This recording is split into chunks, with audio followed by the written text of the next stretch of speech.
Сәлеметсіңдер ме, балалар? Здравствуйте, ребята. Бүгінгі сабағымыздың тақырыбы «Кел ойнайық». Тема сегодняшнего урока «Давай поиграем». Жаңа сөздер. Давайте вместе повторим новые слова. Отыр, сидит. Тұр, стоит. Дұрыс, правильно. Отырмын, сижу. Еще раз повторим. Отыр, тұр, дұрыс, отырмын. Бірінші тапсырма. Суретке қара, сұраққа жауап бер. Первое задание. Посмотрите на рисунок, отвечайте на вопрос.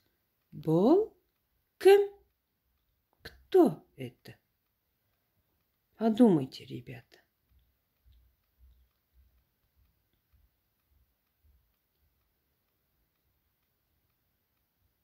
Теперь смотрите.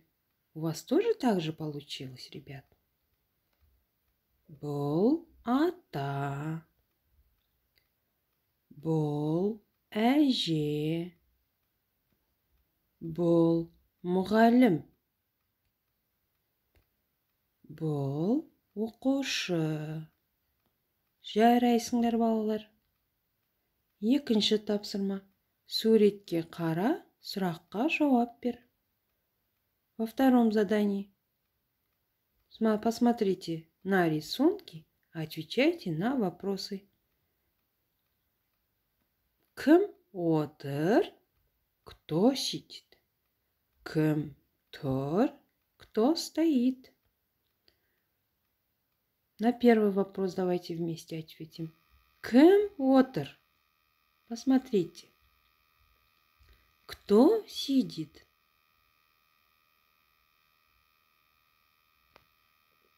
Ата мен әже отыр. Дедушка и бабушка сидят. Жарайсыңдар, балалар. Енді екінші сұраққа жауап береміз. Теперь отвечаем на второй вопрос. Кім тұр?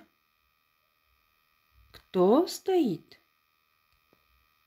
Оқушы мен мұғалім тұр.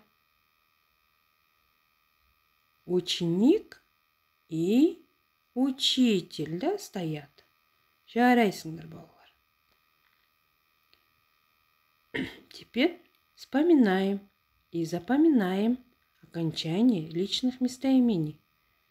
Мен имеет окончание мын, сен имеет окончание сын, ол не имеет окончания. Алмабек говорит: мен отырмын. Я сижу. Үшінші тапсырма. Кел ойнайық. Давай поиграем. Посмотрите на рисунок. Отвечаем на вопросы. Неше оқушы отыр? Неше оқушы тұр? Неше оқушы отыр? Сколько учеников сидят? Неше оқушы тұр? Сколько учеников стоят?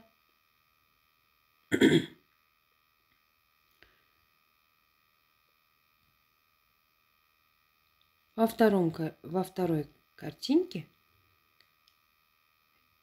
мальчик и девочка ответили на этот вопрос. Давайте прочитаем. Төрт оқушы тұр.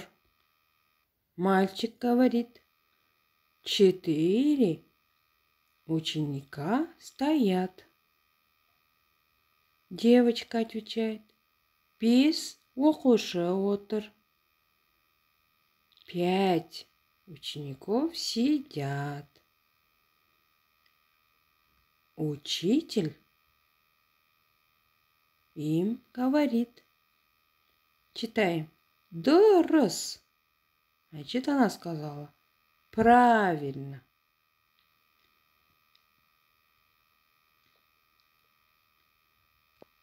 Ребята, на этом сегодняшний наш урок закончился. До свидания. Балалар, бүгінгі сабағымыз аяқталды. Сау болыңдар.